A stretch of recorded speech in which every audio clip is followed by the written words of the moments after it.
What is up, you guys? Welcome to the collective. My name is Furman, and in this video we are going to be talking about something that's a little controversial and kind of a little bit old too. But before we get started on that, don't forget to like this video, share this video, and subscribe to my channel for more awesome content just like this.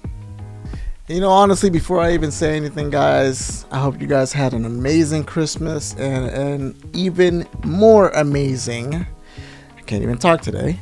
You what? Even more amazing Happy New Year's. I know it's been a little while, and you know, it was a heck of a December, so you know, we were over busy over here. So yeah. But yeah, I hope you guys had an amazing holiday season this year, and I hope that everything is going good, and I hope all your New Year's resolutions are going amazing too. And I hope you also don't quit on them too. But yeah, let's get on topic. So about a month ago, me and the rest of the world were literally watching the Video Game Awards, which is amazing. It is a lot of fun. Geoff Keighley puts it on, and you know, he always does an amazing job.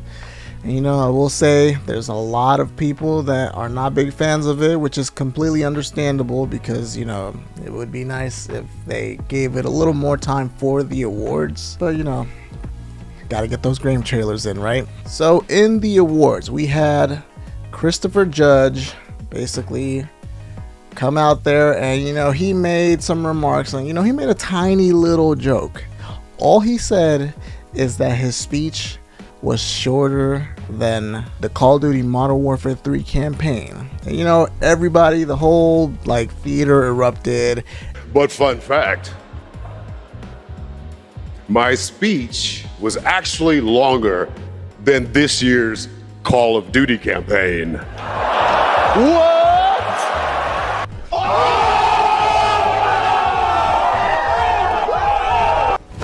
Emotional damage. Everybody was laughing because we all understood the fact that, you know, the game, it was really short. Okay, you can't skirt around that. You can't, you know, whatever. It was a short game, so that's what made it funny. And oh boy, did the devs get triggered. Like holy moly guacamole. Now I actually saved a couple of the tweets. I think I saved about 3 of them, and I'm gonna read them off to you guys because I think they are hilarious and kind of sort of ridiculous.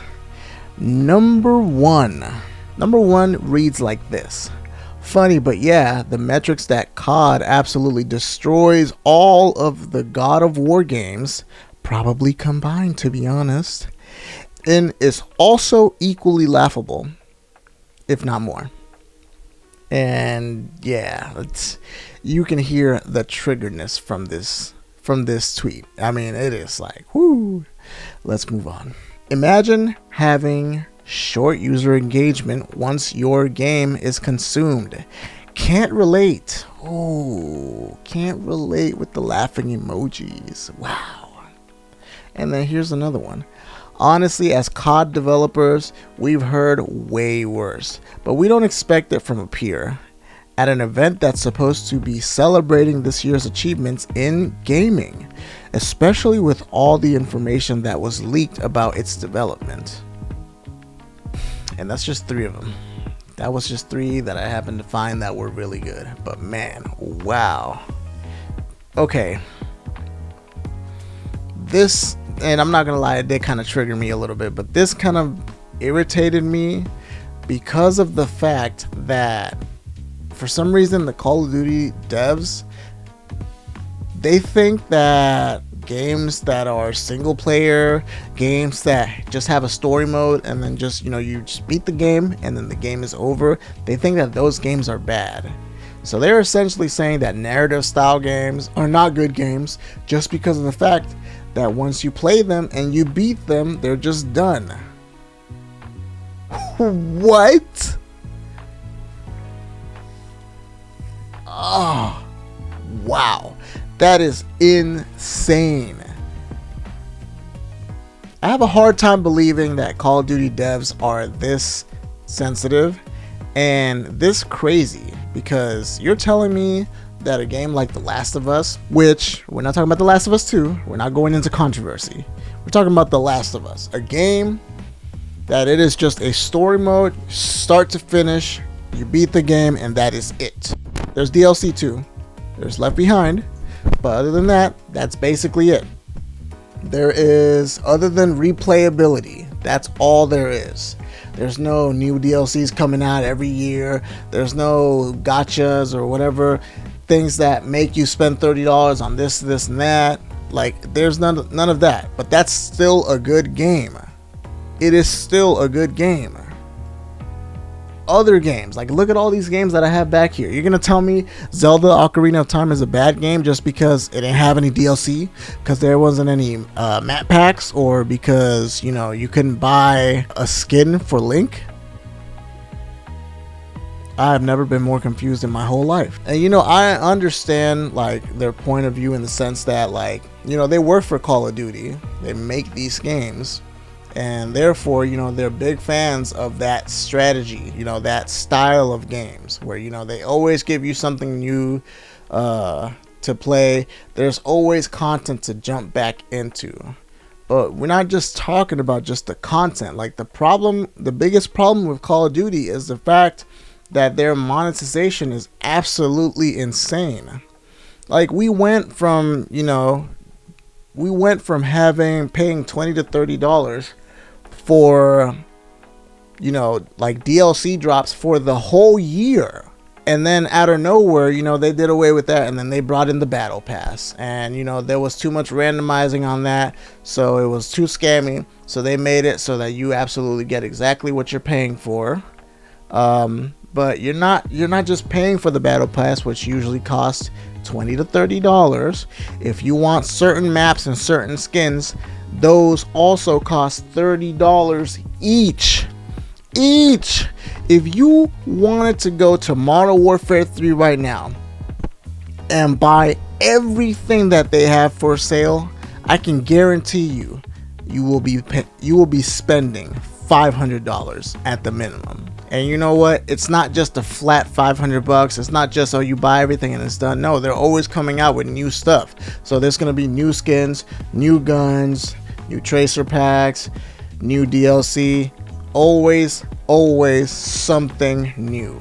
And you know, this is something that really has irritated me when it comes to these type of multiplayer games. You know, games like Fortnite, games like Call of Duty, all of the free-to-play games, all of them. It is the fact that you're essentially playing the same game over and over again, but you're paying for something that just makes you feel like you look cool. It's not even like you're paying for something like content, you know. It's not like, yeah, like Street Fighter 6. You're paying for new characters. And you know, that's kind of hard to pay for, in my opinion.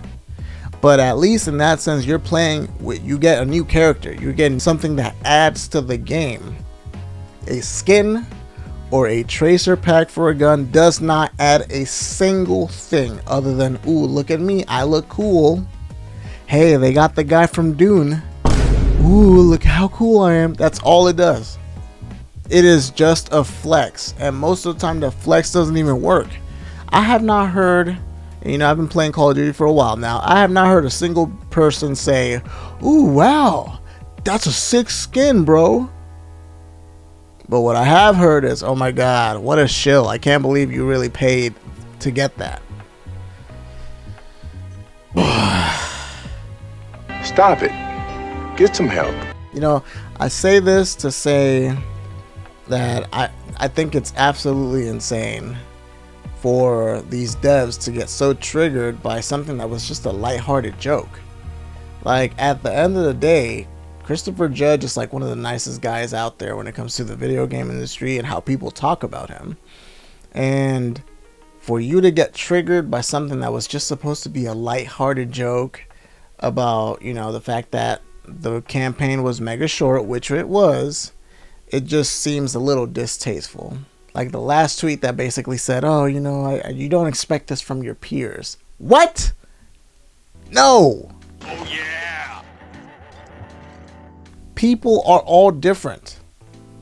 Some people agree with you and some people disagree with you. Even if they're your peers. Like, you have to be crazy to think that that's not the case. I mean, take my point of view, for example.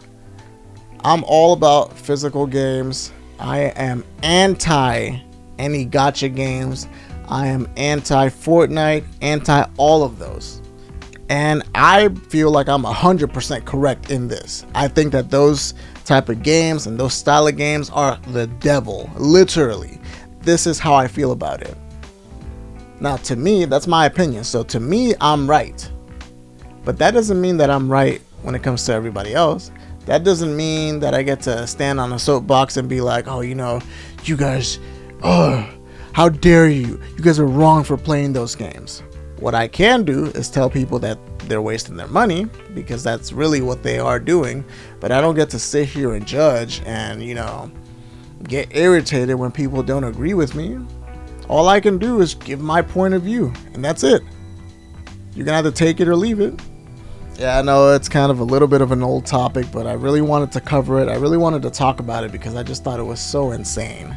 Alright guys, thank you guys so much for watching the video, and as always, don't forget to like this video, share this video, and subscribe to my channel for more awesome content just like this. And as always guys, we will see you guys on the next video, and I'm going to try to stop saying guys so much, guys.